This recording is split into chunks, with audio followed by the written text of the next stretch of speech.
मंच पर आपका बहुत बहुत स्वागत। मंच पर आज शुरुआत आप सबको धन्यवाद देकर मंच को हाल में बेस्ट टॉक शो के तौर पर एनबा ने सिल्वर से नवाजा है। आपका हमारे सारे दर्शकों का बहुत बहुत धन्यवाद।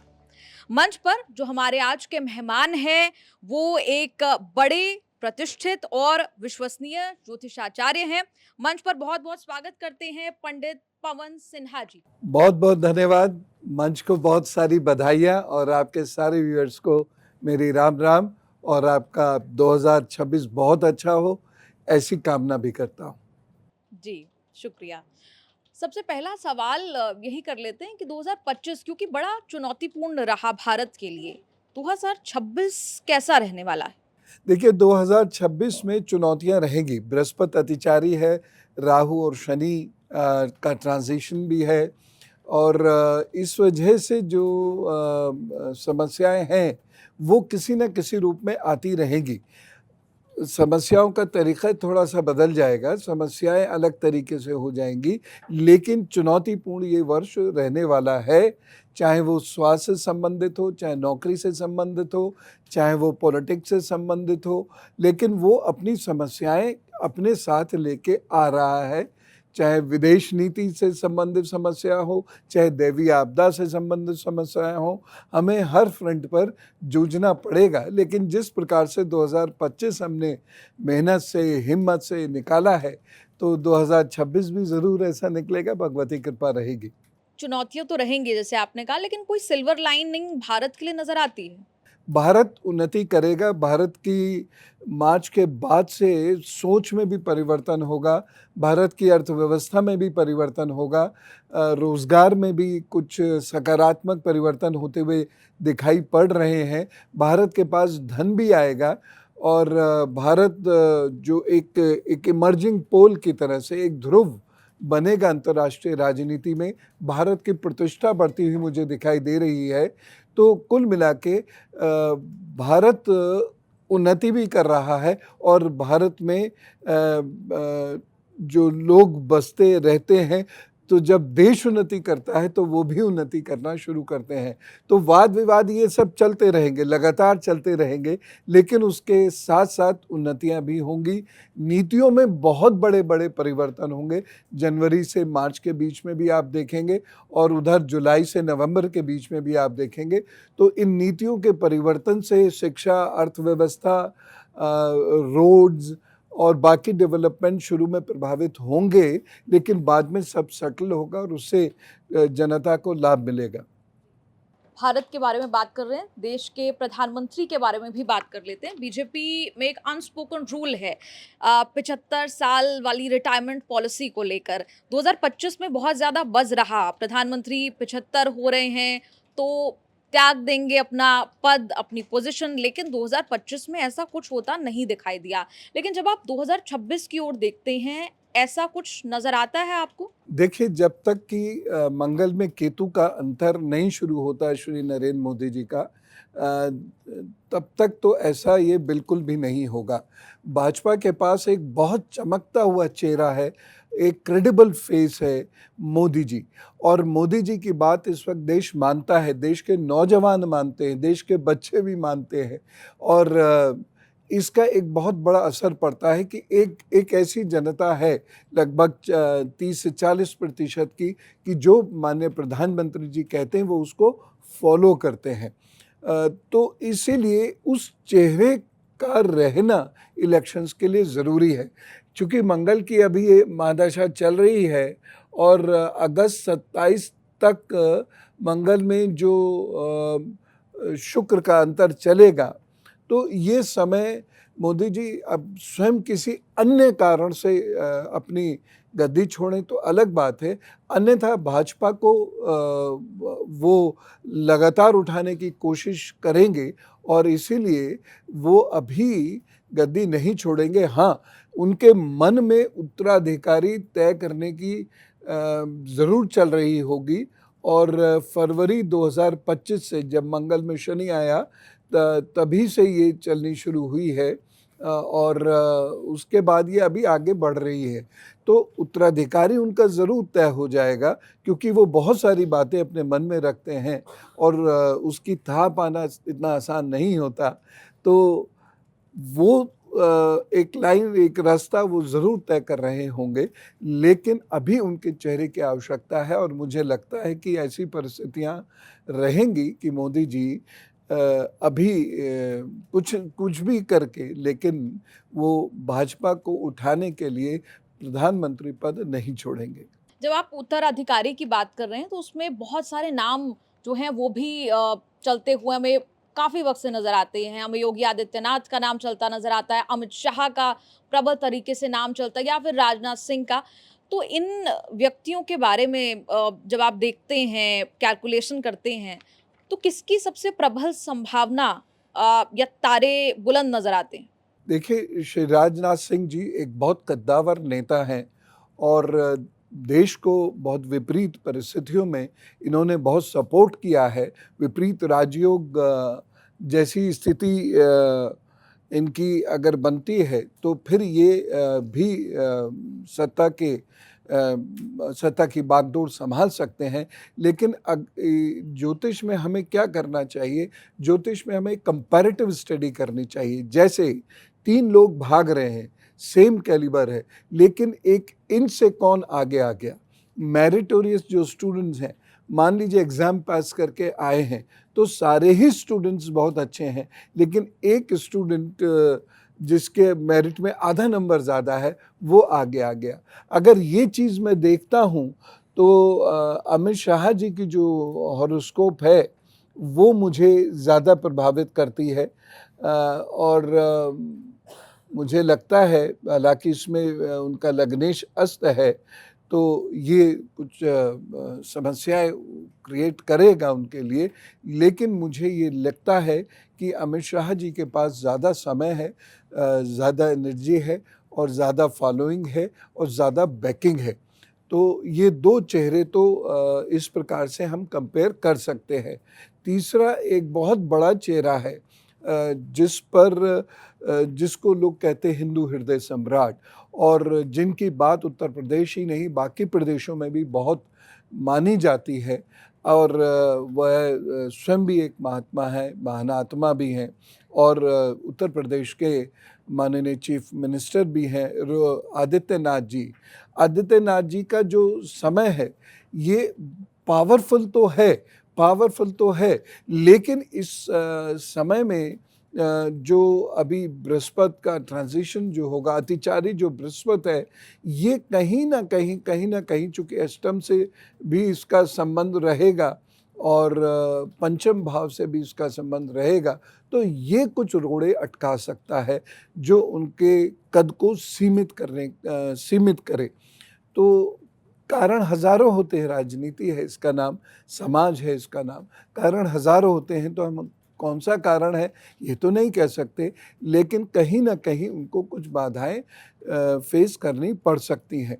तो इन तीनों कुंडलियों का यदि हम एक सब्सटेंशियल कंपैरिज़न करते हैं, तो इसमें मुझे लगता है कि बहुत थोड़े से नंबर से श्री अमित शाह जी आगे चल रहे हैं और उनके बहुत थोड़े से मार्जिन से पीछे चल रहे हैं माननीय रक्षा मंत्री श्री राजनाथ सिंह जी, जो जननेता हैं और जिनको एक बहुत लंबा अनुभव है, और जो एकदम रिवाइवलिज्म हुआ है 2012 के बाद से भारत के अंदर, वह उसके फाउंडेशन के स्टोन हैं। तो इन दोनों के बीच में एक क्लोज़ मैं कहता हूँ कंपैरिज़न हम कर सकते हैं, जो बहुत थोड़े से मार्जिन से अमित शाह जी को सपोर्ट करता है।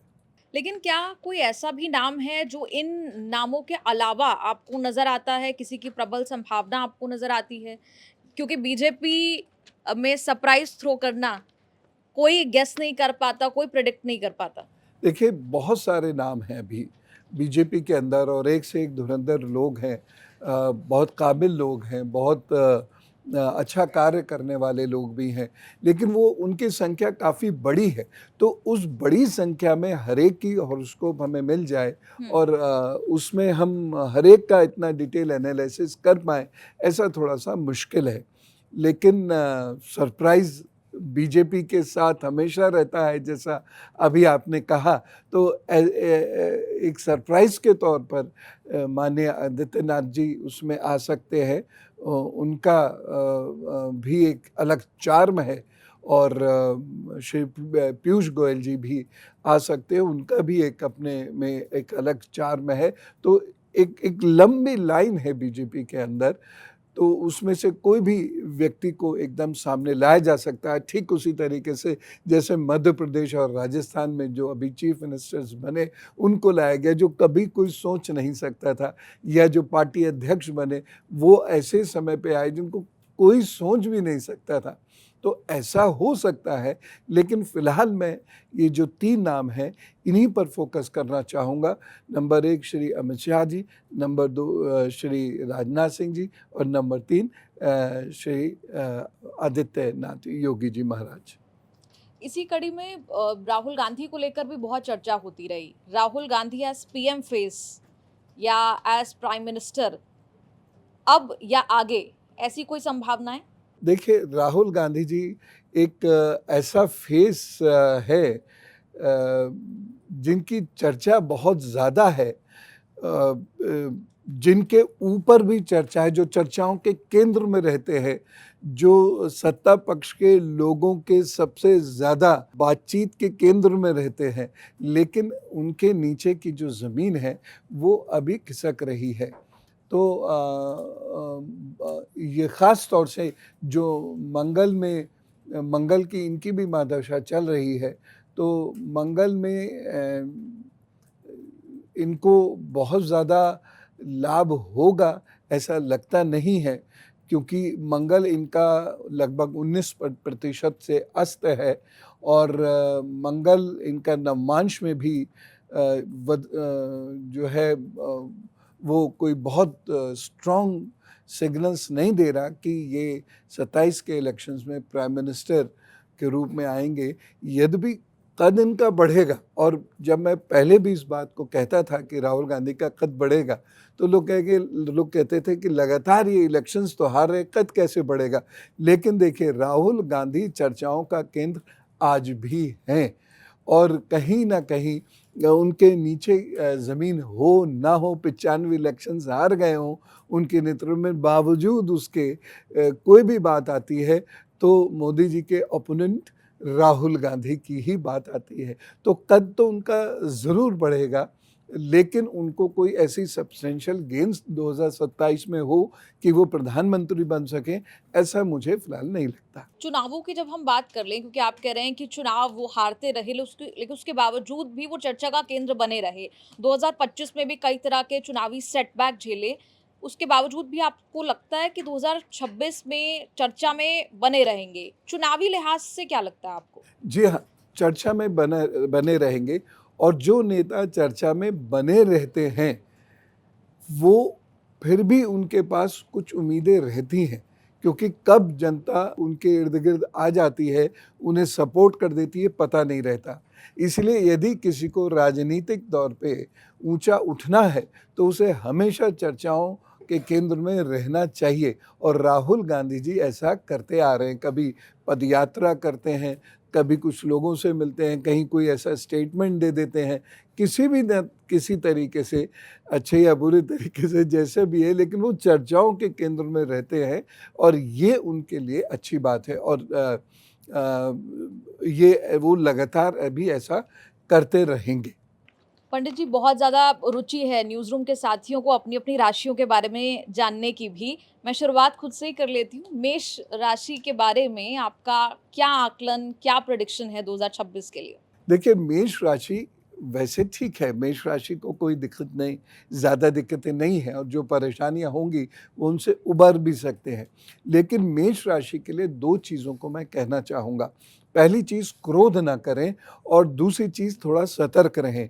वो कोई ऐसा कार्य ना करें जिससे ये लगे कि इन्होंने धोखा दिया है, या सतर्क रह के वो ये भी ध्यान रखें कि कोई उनको धोखा ना दे जाए। तो मेष राशि को ये थोड़ा-सा ध्यान रखना चाहिए।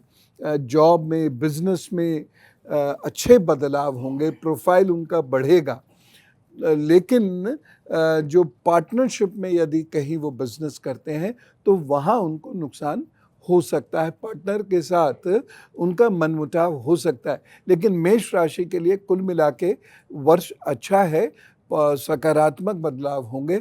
बस क्रोध ना करें और थोड़ा सा सतर्क रहें, और जो भी उनके अंदर काम करने की इच्छा है, जो उनकी महत्वाकांक्षा है, उसके प्रति वो पूरी ताकत लगा के काम करें और गौ माता को गुड़ खिलाते रहें, तो जो परेशानियां आ भी रही होंगी वो आराम से निकल जाएंगी।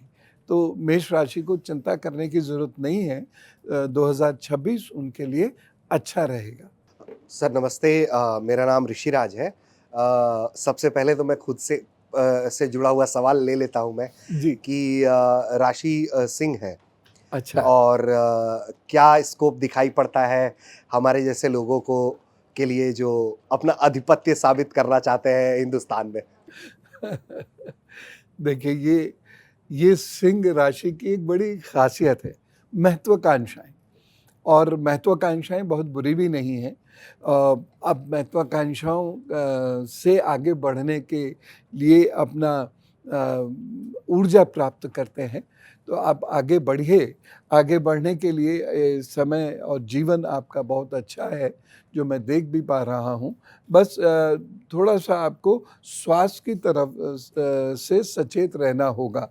अब स्वास्थ्य में क्या चीज़ आपकी ये रहेगी, आपको अपने स्टमक का बहुत ज़्यादा ध्यान रखना होगा, उसमें भी लिवर का बहुत ध्यान रखना होगा, लंग्स का आपको बहुत ज़्यादा ध्यान रखना होगा, आँखों का बहुत ज़्यादा ध्यान रखना होगा। मैं अपने तरीके से उपाय बताऊँगा, बाकी यदि कोई दिक्कत हो, भगवान ना करे, तो सिंह राशि के लोगों को, तो वो चिकित्सीय सलाह स्वयं ले लें, तुरंत ले लें। और दूसरी चीज़ ये है कि यदि कोई बड़ा कार्य करना चाहते हैं सिंह राशि के लोग, तो उसमें धन की कमी वो महसूस करेंगे। वो एक बात का और ध्यान रखें, अपनी भाषा का संयम बरत के रखें, नहीं तो क्या होगा कि उनको मिसअंडरस्टैंड किया जाएगा और वो स्वयं से अपने शत्रु उत्पन्न कर लेंगे। देखिए, कोई भी व्यक्ति ये करता नहीं है, लेकिन समय ऐसा होता है जो मिसअंडरस्टैंडिंग या अंडरस्टैंडिंग क्रिएट कर देता है। तो बस नौकरी और व्यापार के पॉइंट ऑफ व्यू से ये समय ठीक है। 2026 में उन्नति होगी, तरक्की होगी, लेकिन 2026 आपको मेहनत बहुत ज़्यादा कराएगा।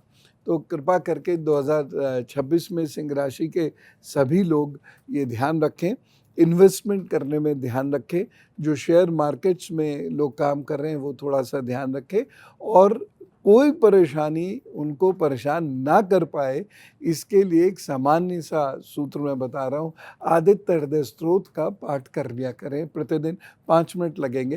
हिंदी में भी उपलब्ध है, संस्कृत में भी उपलब्ध है। तो जो संस्कृत सीख भी सकते हैं और वो ये पाठ कर लिया करें, तो आगे बढ़ेंगे। उसमें ऐसी कोई कमी मुझे नहीं दिखाई देती है। और बाकी तो रही आपकी बात, तो आप ऐसे ही हंसते हंसाते रहिए, और आपकी बहुत सारी परेशानियाँ तो आपके भीतर ही रहती है, बाहर से तो आप जम के हंसते हंसाते हैं।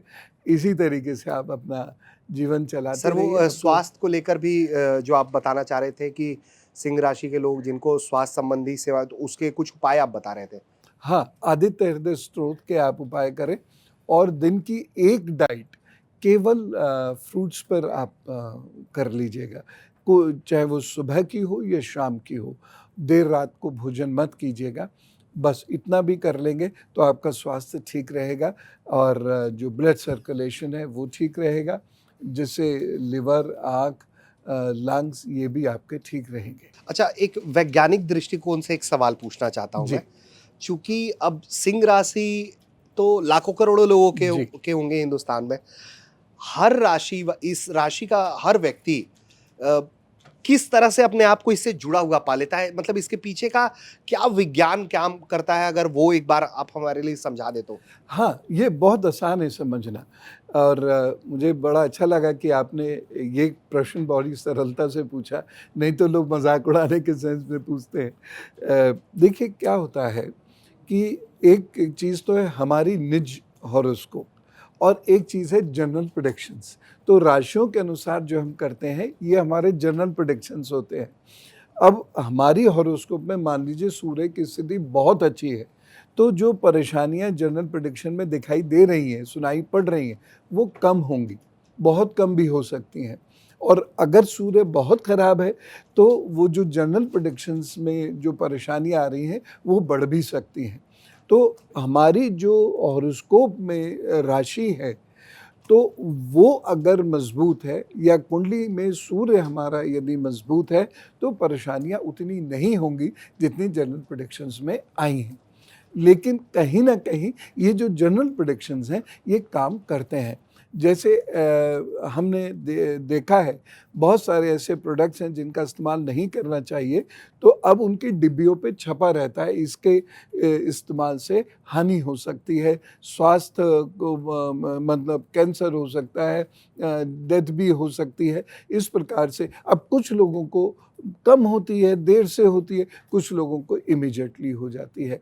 तो ठीक यही चीज़ यहाँ पर होती है कि वो जनरल प्रेडिक्शंस काम सिंह राशि के ऊपर करते हैं, लेकिन हमारी कुंडली में यदि वो विशेष ग्रह अच्छा है जिसकी जनरल प्रेडिक्शन हम लोग कर रहे हैं, जैसे सिंह राशि के लिए सूर्य, तो कुंडली में अच्छा है तो बुराई कम होगी, भलाई ज़्यादा होगी। एक आखिरी सवाल मेरा है, फिर मैं अपने सहयोगियों को ये मौका दूंगा पूछने का। मेरा सवाल ये है कि आम बोलचाल की भाषा में कहा ये अक्सर गया कि 2025 बहुत खराब भी था। बोलचाल की भाषा में ये बात हर कोई इस बात को महसूस करता है। वो निजी जीवन से लेके ज़्यादातर लोगों की बात कर रहा हूँ मैं, कि ज़्यादातर लोग साल 2025 में विभिन्न कारणों से परेशान रहे। देश के लिए भी साल कुछ अच्छा नहीं रहा।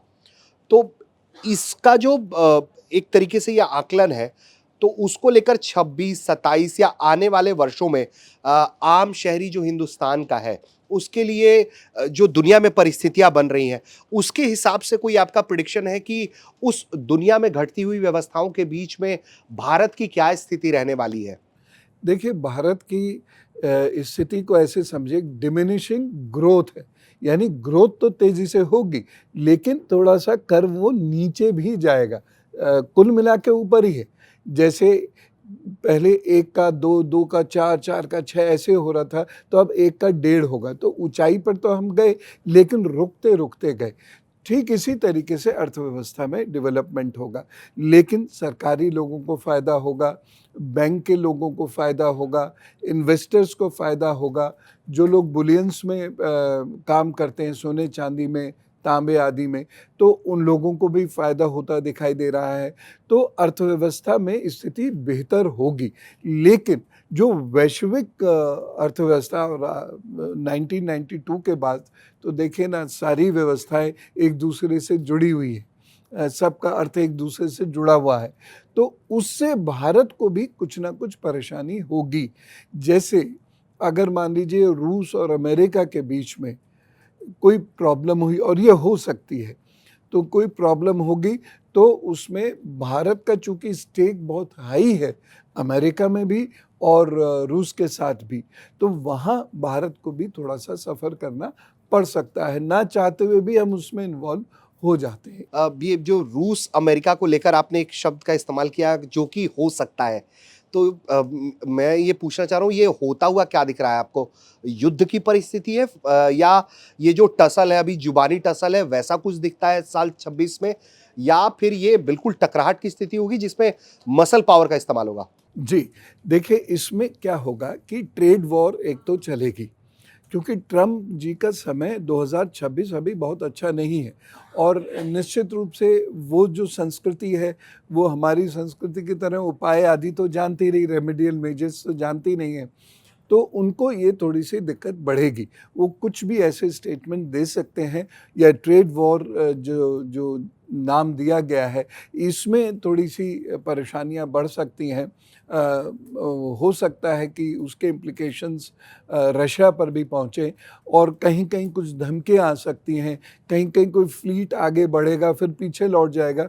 तो मुझे युद्ध तो होता हुआ नज़र नहीं आ रहा, युद्ध नहीं होगा, लेकिन युद्ध जैसी स्थिति बनेगी, चाहे वो ज़बान से बढ़े या बने, या फिर वो जो उनका बेड़ा है, आर्मी युद्धक का, बेड़ा है। नेवी का जो सिंपल मूवमेंट्स होते हैं, हाँ, हाँ। उसकी वजह से बढ़े। तो ये तो होता रहेगा। उससे एक संशय की स्थिति पूरी दुनिया में क्रिएट होगी, क्योंकि ये दो बड़े पोल्स हैं अंतर्राष्ट्रीय राजनीति के, और इसके बीच में जो टसल होगी तो उसका प्रभाव बहुत देशों पर पड़ेगा। सर, मेरा लालच बढ़ गया एक्चुअली इसको सुनकर। तो अब मैं देता दूसरे लोगों को माइक दे देता, लेकिन एक सवाल पूछ लेता हूं मैं। भारत पाकिस्तान का साल 2026 कैसा रहने वाला है? देखिए, पाकिस्तान अपनी हरकतों से मानता नज़र नहीं आ रहा, और वहाँ पर कुछ ऐसे लोग होंगे जो सिचुएशन को एस्केलेट करेंगे, और जो मॉडरेट्स होंगे वहाँ के, उन मॉडरेट्स की नहीं चलेगी, या वो बीमार हो जाएंगे या वो पॉलिटिक्स से ऑफलाइन हो जाएंगे। तो इस वजह से वहाँ पर जो एक फैनेटिक फोर्स है, वो फोर्स और डेवलप होगी, और उससे भारत को परेशानियाँ होंगी। देखिए, कोई भी युद्ध होता है, चाहे वो 1 घंटे का हो, 1 दिन का हो, नुकसान तो दोनों ही देश को होता है। और ऐसे समय में जब भारत तेज़ी से प्रोग्रेस कर रहा है, तो एक बहुत बड़ा चंक युद्ध में अगर लग जाता है, सिपाहियों पर अगर लग जाता है, फौजियों पर लगता है, तो उससे नुकसान तो होता ही है, कहीं ना कहीं अर्थव्यवस्था को भी होता है, और देश का जनमानस भी प्रभावित होता है। लेकिन भारत और पाकिस्तान के बीच में जो एक ब्रिज ऑफ फ्रेंडशिप बनाने की कोशिश हो रही है, वो नहीं बनेगा 2026 में, बल्कि उसमें पाकिस्तान की ओर से परेशानियां और बढ़ेंगी। और केवल कश्मीर ही नहीं, बल्कि भारत के और प्रमुख शहर भी पाकिस्तान सोचेगा कि यहाँ पर डिस्टेबिलिटी क्रिएट की जाए। हालांकि वो हो नहीं पाएगा उससे, लेकिन परेशानी तो वो क्रिएट करने की कोशिश करेगा। आचार्य जी नमस्कार, मेरा नाम अमीश राय है और मैं काशी क्षेत्र से आता हूँ। और आदि पुरुष भगवान शंकर खुद को अपना उनका गण मानता हूँ। पहला तो निजी ही सवाल ही है, मिथुन राशि को, मेरी राशि मिथुन है। 2026 आप कैसा देखते हैं मिथुन राशि के लिए? मिथुन राशि के लिए मेहनत से आनंद होगा। मिथुन राशि किसी न किसी तरीके से, चाहे वो घर की समस्याएं हों, समाज की समस्याएं हों, गृहस्थी की समस्याएं हों, या जॉब की समस्याएं हों, मिथुन राशि के लोगों को उन सब से उभरने में बहुत मेहनत करनी पड़ेगी। मिथुन राशि के विद्यार्थियों को भी बहुत मेहनत करनी पड़ेगी, लेकिन इसका परिणाम अच्छा होगा, इसलिए वो आनंद की प्राप्ति उनको ज़रूर होगी। एक चीज़ मैं ये कहना चाहूँगा कि राहु फेवरेबल नहीं होने के कारण हेल्थ में कुछ परेशानी हो सकती है, और आलस्य घेर सकता है, और ये दोनों ही चीज़ें ऐसी हैं जिसकी वजह से तरक्की रुक जाती है। मान लीजिए किसी व्यक्ति विशेष से मिलने जाना है, तो आप एकदम से कह देंगे मैं नहीं जा रहा, मन नहीं हो रहा, या ऐसा कुछ चीज़ होगा। तो मिथुन राशि के लोगों को आलसी नहीं होना है, तो हेल्थ की भी प्रॉब्लम फिर नहीं होंगी। जितनी मेहनत करेंगे उतना आनंद होगा। विवाह यदि वो करने वाले हैं तो उसमें थोड़ी सी सावधानी उनको रखनी पड़ेगी, नहीं तो डिस्टर्बेंस होगा। कुंडली मिला सकते हैं तो बहुत अच्छी बात है, कुंडली मिला लीजिए। कुंडली मिलाने से एटलीस्ट हम बरसात तो नहीं रोक सकते, लेकिन एक छाता ज़रूर खड़ा कर लेते तो पानी सीधा हमारे ऊपर नहीं आता। तो विवाह में थोड़ी सी सावधानी रखें। और मिथुन राशि के लोगों को एक छोटा सा उपाय मैं बताना चाहूँगा कि कुत्तों को भोजन दे दिया करें, लेकिन ऐसा भोजन जो उनकी हेल्थ के विरुद्ध ना हो, तो उससे मिथुन राशि को लाभ होगा। बाकी मेहनत करें और निश्चित रूप से उनको आनंद आएगा। बिजनेस प्रोफाइल भी उनका बेहतर होगा, जॉब प्रोफाइल भी उनका बेहतर होगा। महाराज जी, मेरे पास सवाल मेरे साथियों के हैं, क्योंकि सारे लोग यहाँ आ नहीं सकते थे। तो हमारी सहयोगी हैं दीक्षा सिंह, उनकी राशि है तुला। वो जी। पूछ रही हैं कि तुला राशि वालों के लिए कैसा रहेगा आने वाला साल? तुला राशि के लिए अच्छा समय है। तुला राशि को रिकग्निशन मिलेगा, जिम्मेदारियां मिलेंगी, और मैं समझता हूं कि जिस वर्ष दायित्व बढ़ते हैं तो सामान्यतः लोग समझते हैं कि लो एक काम और बढ़ गया, पैसे तो बढ़ नहीं रहे, लेकिन उन दायित्वों के जो परिणाम मिलते हैं वो आगे के जीवन में बहुत उच्च कोटि के मिलते हैं। तो अच्छे कुछ ऐसे दायित्व उनको मिलेंगे। घर बन सकता है या प्लॉट वगैरह ले सकते हैं। परिवार बढ़ने के लिए भी ये एक बहुत बेहतर समय होगा और हेल्थ के लिए भी ये बेहतर समय होगा। हालांकि स्टमक थोड़ा सा प्रभावित दिख रहा है मुझे, लेकिन वो बहुत आसानी से ठीक भी हो जाएगा। तो परिवार के लिए भी ये समय अच्छा है। तो कुल मिला के एक अच्छा प्रोफाइल उनका क्रिएट हो रहा है, जॉब में भी हो रहा है, बिजनेस में भी हो रहा है, सोसाइटी में भी हो रहा है। तो आनंद करें, तुला राशि के लिए अच्छा समय। अच्छा महाराज जी, एक हमारे दूसरे सहयोगी हैं सौरभ झा, बिहार के मिथिलांचल से आते हैं अच्छा अच्छा। और उनकी राशि है मीन। तो सौरभ जी पूछ रहे हैं कि उनके लिए साल कैसा रहेगा आने वाला, और इस उनके माध्यम से सारे मीन राशि वालों को पता चल ही जाएगा कि साल कैसा रहेगा आने वाला। जी, जी। अब अप्रैल से इनका समय अच्छा होगा। सितंबर तक ये निर्बाध गति से आगे बढ़ सकते हैं। तो रिस्क लेके बढ़िया काम करने की कोशिश करें। हाँ, ये ज़रूर है कि कैलकुलेटेड रिस्क लें, लेकिन अप्रैल से सितंबर तक अगर ये बहुत सोच समझकर अच्छा कार्य करते हैं तो फ़ायदा उसका इनको बहुत स्पष्ट मिलेगा। धन प्राप्ति के भी योग इनको बढ़ रहे हैं। लेकिन एक चीज़ इनको ध्यान रखनी होगी कि अगर इनको कोई चीज़ परेशान करेगी तो वो जल्दबाजी में लिया गया गलत निर्णय। अगर ये उस प्रकार के निर्णय से बचते हैं, घर के बुजुर्गों से सलाह करें, अपने गुरुओं से, अपने सीनियर से सलाह मशवरा करके या अपने फ्रेंड्स को कॉन्फिडेंस में लेके अगर ये काम करें तो उससे चीज़ें बहुत अच्छी होंगी। उसके अलावा नौकरी व्यापार में सकारात्मक परिवर्तन होते हुए दिखाई दे रहे हैं। तो कुल मिला के ये अच्छा समय है उनके लिए। जो परेशानियां जो लग रही हैं धैर्यहीनता की वजह से या सितंबर से दिसंबर के बीच में जो परेशानियां हैं या इनिशियल फेज़ में अब से लेकर मार्च तक जो परेशानी है, उसके लिए एक पीला धागा ये बांध लें और गौ माता की जो बन पड़े वैसे सेवा कर दें। चाहे दवाइयों से सेवा कर दें, चाहे उनको रोटी खिला दिया करें, चाहे उनको अनाज दे दिया करें, जो भी बन सके वो करें। तो ये 2026 को बहुत आसानी से और बहुत अच्छे तरीके से गुजार सकते हैं। अच्छा, 2 सवाल मेरे हैं। एक सियासी सवाल है, सियासी नेता से जुड़ा सवाल है, और दूसरा एक कॉमन उपाय मैं जानना चाहूँगा 2026 के लिए लोगों के लिए। पहला सियासी सवाल पर आता हूँ। जी, एक बड़ी चर्चित राजनेता हैं प्रियंका गांधी। चूंकि राहुल गांधी पर हम लोगों ने बात की, प्रियंका गांधी में लोग उनकी दादी इंदिरा गांधी के अक्स तलाशते हैं। उनका वो भी लगातार चर्चा में रहती हैं, और खास करके अभी जो सेशन चल रहा है उसमें भी लगातार चर्चाओं में है। प्रियंका गांधी का राजनीतिक भविष्य आप भारत में कैसा देखते हैं? देखिए, प्रियंका गांधी का जो भविष्य है इसमें सकारात्मक रूप से उन्नति होगी, आगे बढ़ेंगी।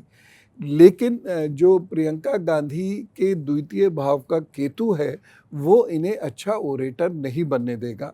तो इसलिए जहाँ इनको बोलना चाहिए, जैसे आप देखते हैं जो सदन में भी लोग बोलते हैं उस तरीके से इनको बोलने नहीं देगा। तो जहाँ इनको बोलना चाहिए, जहाँ इनको बरसना चाहिए, वो ये नहीं कर पाएंगी। तो इसकी वजह से रजिस्टर नहीं होंगे, लेकिन इनके प्रति रिस्पेक्ट ये बढ़ेगी अभी। और ख़ास तौर से मुझे लगता है मार्च के बाद से इनके प्रति रिस्पेक्ट बढ़नी शुरू होगी। थोड़ा हेल्थ का इनको ज़रूर ध्यान रखना पड़ेगा, क्योंकि यहाँ इस प्रकार की चीज़ें मुझे दिखाई दे रही हैं।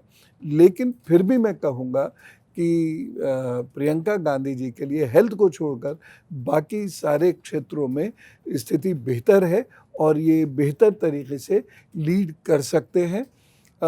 ऐसे में एक चीज़ मैं और कहना चाहूँगा बृहस्पति सूर्य की वजह से, कि ऐसे में होता क्या है, एक ग्रुप आपको साइडलाइन कर देता है, एक ग्रुप में आप उलझ के रह जाते हैं।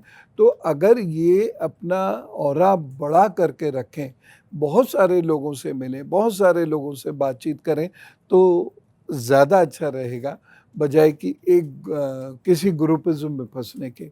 तो इनका जो नाम है वो और तेज़ी से 2026 में फैलेगा। 2026 हेल्थ को छोड़कर बाकी चीज़ों के लिए ठीक है। अच्छा, मैं कॉमन सवाल पर आऊँ, इसलिए उससे पहले एक और छोटा सा सियासी सवाल। जी। चूंकि आप राजनेताओं के राशि और कुंडली आप देख रहे हैं, आपका एक उसको लेके एक लंबा अनुभव रहा है। भारतवर्ष ने जिन प्रधानमंत्रियों को देखा है, कौन सा एक प्रधानमंत्री आप चुनना चाहेंगे जिसकी राशि और कुंडली में इतनी ताकत थी कि उसने देश को एक नई दशा और दिशा दे दी? कोई एक नाम जो सबसे स्ट्रॉन्ग साइंस लेकर आया था, ज्योतिषीय गणना के लिहाज से अगर बात करें तो? देखिए, फिलहाल ऐसे समय में आप जिन भी ज्योतिषी से बात करेंगे तो वह श्री नरेंद्र मोदी की बात ही करेंगे। अगर आप दो चॉइस देंगे तो जो एक बड़ा परिवर्तन देश में हुआ वो दो लोगों की वजह से हुआ, एक श्री नरेंद्र मोदी जी और दूसरा श्रीमती इंदिरा गांधी जी की वजह से। नरेंद्र मोदी जी की कुंडली बहुत पावरफुल अखंड राजयोग की कुंडली है, तो इसलिए इनका राजयोग कभी छिनेगा नहीं। 13 वर्ष गुजरात के मुख्यमंत्री के बाद जिस व्यक्ति ने कभी लोकसभा देखी नहीं, राज्यसभा देखी नहीं, वो वहाँ सीधे प्रधानमंत्री बन के आ जाते हैं। ये कोई छोटी बात नहीं है, ये कोई छोटी घटना नहीं है और ज्योतिषीय दृष्टि से ही हम इसका आकलन करते हैं। तो जो श्री नरेंद्र मोदी जी की कुंडली है इसमें बहुत पावरफुल है ये, और इसमें जो मंगल का जो समय है ये अपने आप में बहुत इम्पॉर्टेंट है। और जो जो इनको विपरीत राजयोग प्राप्त हो रहा है, दूसरे भाव में चंद्र मंगल हैं और वहाँ वृश्चिक राशि है और जो मंगल की जो स्थिति है वो बहुत बेहतर हो जाती है भाव स्पष्ट कुंडली में भी। और अगर इस पॉइंट ऑफ व्यू से हम अगर बृहस्पति को भी देखते हैं तो बृहस्पति भी इनका कुल मिला के एक अच्छी पोजीशन बना देता है। तो मोदी जी की कुंडली बहुत स्ट्रॉन्ग है और ये इन्होंने धारा बदली है देश की, इसमें कोई दो राय नहीं है। उनके आने से देश में एक अलग किस्म का बड़ा परिवर्तन हुआ है, इसमें कोई दो राय नहीं। अच्छा आचार्य जी, आखिरी सवाल। एक कहा जाता है ना कि जैसे मंगलकारी हनुमान जी हैं, उनकी उपासना करिए, शिव सब पर प्रसन्न हो जाते हैं, जल्दी उनकी उपासना करिए। 2026 में सभी राशि वालों को एक कॉमन सलाह अगर आपको देनी हो कि इस रास्ते को तो सबको अपनाओ, तो वो सलाह क्या होगी? देखिए, 2026 में सभी लोगों को स्वास्थ्य का ध्यान रखना है, पहली बात। दूसरी बात, लड़ना झगड़ना क्रोध नहीं है, क्योंकि 2026 जल्दबाजी और क्रोध इसको प्रमोट करेगा और उसी से फिर गड़बड़ हो जाएगी। और जो भी व्यक्ति अपने जिस इष्ट को मानता हो वह सब कुछ दे सकते हैं। एक इष्ट की उपासना करें, ऐसा नहीं कि मंगल खराब है तो ही हनुमान जी की उपासना करनी चाहिए। जो हनुमान जी का भक्त है, उनकी राशि कोई भी हो, वो उपासना करेंगे तो उनके जो बुरे योग हैं वो अवश्य शांत होंगे। या शिव जी की उपासना केवल वही करें जिनका चंद्रमा खराब है, ऐसा नहीं है। जो भी शिव जी के उपासक हैं वो किसी भी राशि के हों, जो परेशानी आए वो शिव जी की शरण में जाएंगे तो उनको ज़रूर लाभ होगा। मैं सिर्फ उपाय के तौर पे इतना कह सकता हूँ, 2026 में गौ माता की जितनी सेवा की जाए उतना अच्छा रहेगा। गुस्से पे कंट्रोल किया जाए, धैर्य रखा जाए, तो ऐसे व्यक्ति का 2026 बहुत अच्छा बीतेगा। एक सामान्य सा प्रेडिक्शन मैं और करना चाहूँगा, चूँकि आपने बहुत गहराई से इस बात को कहा है, तो नीले और काले रंग का इस्तेमाल कम से कम किया जाए। यद्यपि ये रंग ड्रेसेस में बहुत मिलता है, ये यूनिफॉर्म्स में भी अभी बहुत मैंने मिलता काले है। रंग की शर्ट खरीदी है। तो इसका उसको कम पहनिएगा। तो नीले और काले रंग का इस्तेमाल कम करें और जो लाइट कलर्स हैं उनका इस्तेमाल ज़्यादा करेंगे तो 2026 में अच्छा रहेगा। सर, एक सवाल मेरा ये है कि इंटरनेट और सोशल मीडिया पर एक मीम बहुत वायरल है कि 2026 में दुनिया ख़त्म हो जाएगी। तो इस पर क्या कहना है आपका? एक बार जब मैं आज तक में शो करता था तो भी एक फिल्म आई थी और उस फिल्म का ये प्रभाव था कि बहुत सारे लोगों ने अपनी LIC तक विड्रॉ कर ली थी कि अब दुनिया बस ख़त्म होने वाली है, लेकिन दुनिया बदस्तूर चलती रही, मस्ती से चलती रही। 2026 में भी दुनिया समाप्त होने नहीं जा रही है। हाँ, इतना ज़रूर हो सकता है कि कोई रोग फैले। अब इतना ज़बरदस्त रोग फैला कोरोना, क्या दुनिया ख़त्म हो गई? नहीं हुई। 2026 में भी दुनिया ख़त्म नहीं हुई। अभी बहुत लंबा समय दुनिया के सामने है, ख़त्म नहीं होगी। इतना हो सकता है कि रोग फैलते रहें, युद्धों में लोग मरते रहें, तो ये हमेशा से होता आ रहा है। तो वो तो ज़रूर हो सकता है, लेकिन पूरी दुनिया ही समाप्त हो जाए, यहाँ से प्रकृति ही समाप्त हो जाए, यहाँ से लोग ही समाप्त हो जाएँ, ऐसा अभी नहीं होने जा रहा। परेशानी हो रही है। अब जैसे दिल्ली में पॉल्यूशन से बहुत सारे लोग परेशान हैं और इतने परेशान हैं कि हो सकता है कि बहुत सारे लोग उसे सह ना पा रहे हों, झेल ना पा रहे हों, उनके साथ कुछ अनिष्ट हो जाए, वो सब होता रहेगा, लेकिन दुनिया नष्ट हो जाए ऐसा अभी नहीं होने वाला। मेरा एक सवाल राजस्थान से इसलिए है। आप 2-4 LIC और करा लीजिए। एक सवाल मेरा गोल्ड सिल्वर को लेकर है। मार्केट में इस साल गोल्ड और सिल्वर की नई ऊंचाई हाई लेवल बने हैं, तो अगला जो साल आने वाला है वो गोल्ड और सिल्वर के लिए कैसा रहने वाला है? क्या मार्केट क्रैश होगा? ये सब चीज़ें, इन पर आपका नहीं, क्या? मार्केट क्रैश नहीं होगा। गोल्ड के दाम अभी थोड़े से कम होंगे, धीरे-धीरे कम होंगे और उसके बाद फिर सितंबर से उठेंगे। बीच-बीच में उठते रहेंगे, लेकिन नई ऊंचाइयां गोल्ड ज़रूर छुएगा। और ऐसे ही सिल्वर का है। सिल्वर गोल्ड से ज़्यादा सस्टेनेबल रहेगा और सिल्वर की जो स्थिति है वो लगातार एक हाइट पर बनी रहेगी और ये तेज़ी से बढ़ती रहेगी। कुछ स्लो डाउन पीरियड ज़रूर रहेगा मार्च-वार्च के आसपास, अप्रैल-मई से फिर वो उठना शुरू होगा। मतलब जो स्लो डाउन है वो बहुत लंबे समय नहीं होगा और जो बुलियंस का मार्केट है इसमें कोई क्रैश मुझे नहीं दिख रहा। कॉपर से भी बहुत सारे लोगों को बहुत फ़ायदा होगा, तो जो कॉपर में ट्रेडिंग करते हैं। रही बात शेयर मार्केट की, शेयर मार्केट में तो मूवमेंट होता ही बहुत ज़्यादा है और शेयर मार्केट थोड़ा-सा स्लो भी होगा, लेकिन उसके बाद फिर ये उठेगा अप्रैल से। तो ऐसा नहीं है कि कोई बहुत नुकसान होगा, लेकिन हाँ, तांबा है, गोल्ड है, सिल्वर है, इसमें जो लोग काम करते हैं उनके लिए ये अच्छा वर्ष रहने वाला है। एक दो सर राशियों से सवाल हैं। मेरे कुछ साथियों ने सवाल भेजे हैं कि उनकी राशि के बारे में आपसे पूछने के लिए। जी। मुझे मकर राशि के बारे में बताइए सर, क्या नया साल कैसा रहने वाला है? देखिए, मकर राशि के जो भी लोग हैं वो पहली बात तो अपने धन को बचा कर रखें, नहीं तो धन की कमी उनको महसूस हो सकती है।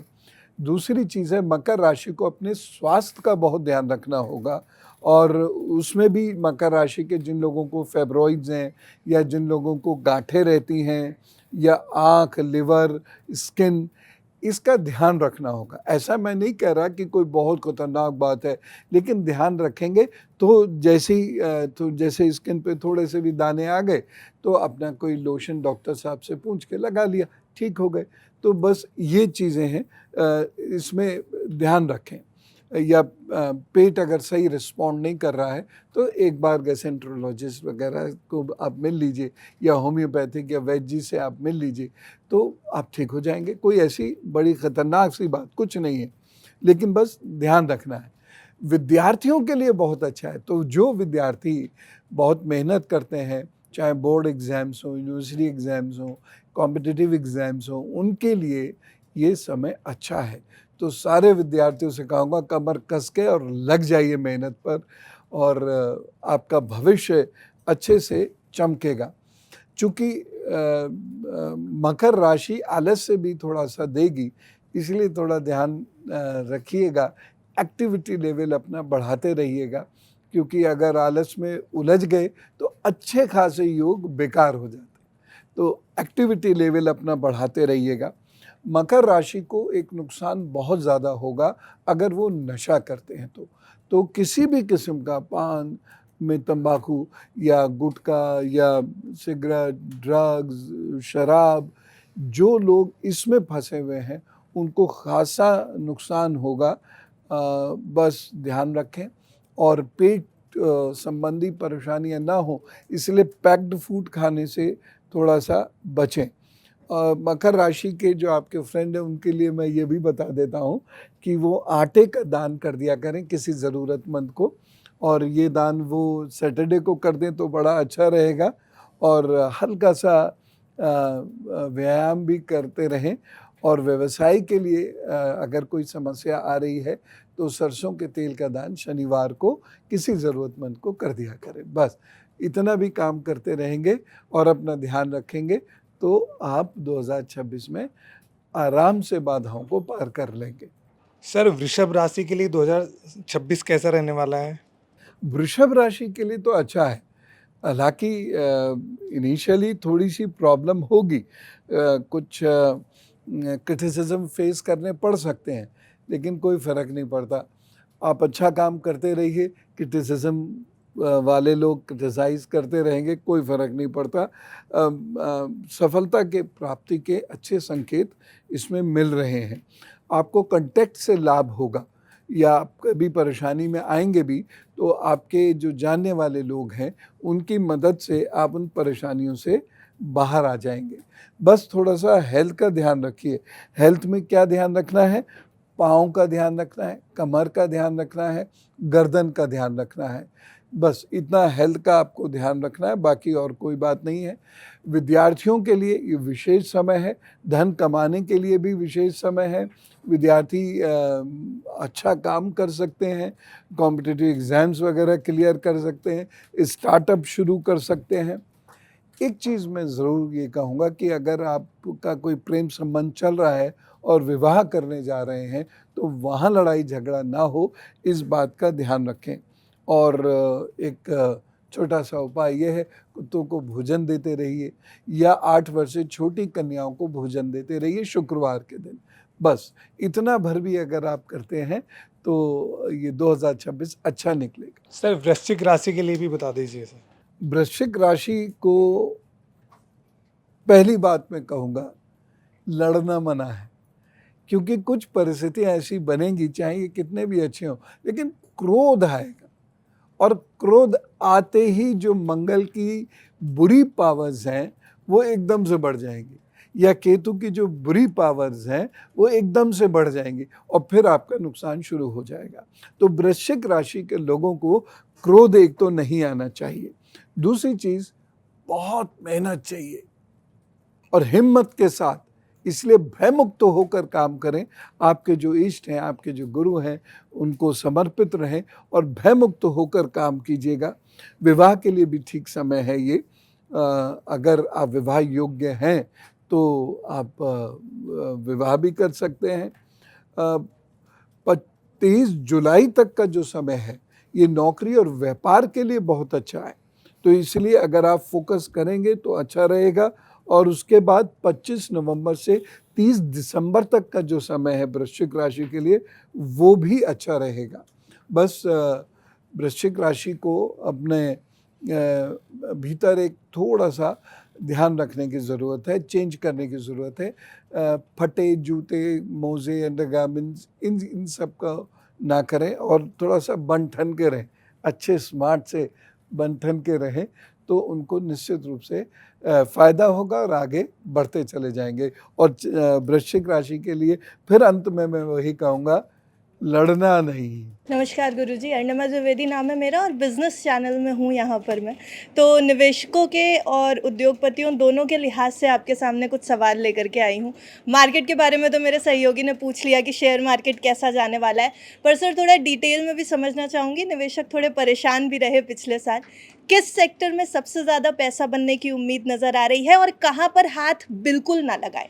देखिए, आईए है, आर्टिफिशियल इंटेलिजेंस, एआई, सॉरी, तो एआई सेक्टर है, आईटी सेक्टर है, ये सेक्टर्स अच्छा करेंगे। उसके अलावा जो स्टील, आयरन के सेक्टर्स हैं ये भी अच्छा करेंगे इनमें, और मेडिसिन से रिलेटेड जो सेक्टर है वह भी अच्छा करेगा। तो इन फील्ड्स में अपने निवेशकों को आप सलाह दे सकते हैं काम करने के लिए। बुलियन मार्केट भी अच्छा रहेगा, तो बुलियन मार्केट में भी वो काम कर सकते हैं, उससे उन सब लोगों को फ़ायदा होगा।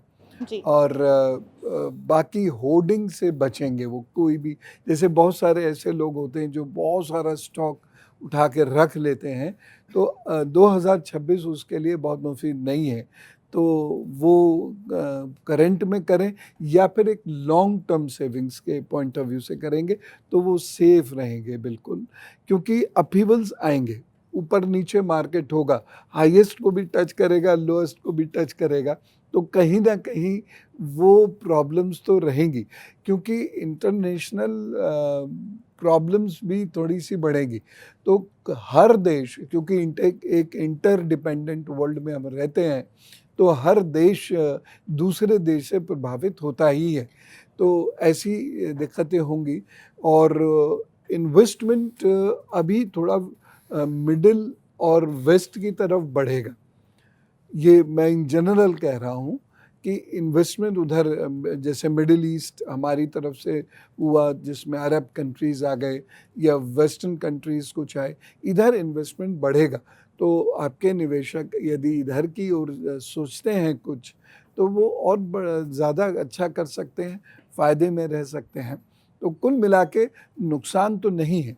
अब आपने जो दूसरी चीज़ पूछी थी कि कौन से ऐसे सेक्टर्स हैं जिसमें बिल्कुल भी हाथ नहीं डालना है, तो उसमें जो ट्रेडिशनल सेक्टर्स हैं वहाँ थोड़ा सा वो ध्यान रखेंगे तो उससे अच्छा रहेगा, तो वहाँ ध्यान रखें।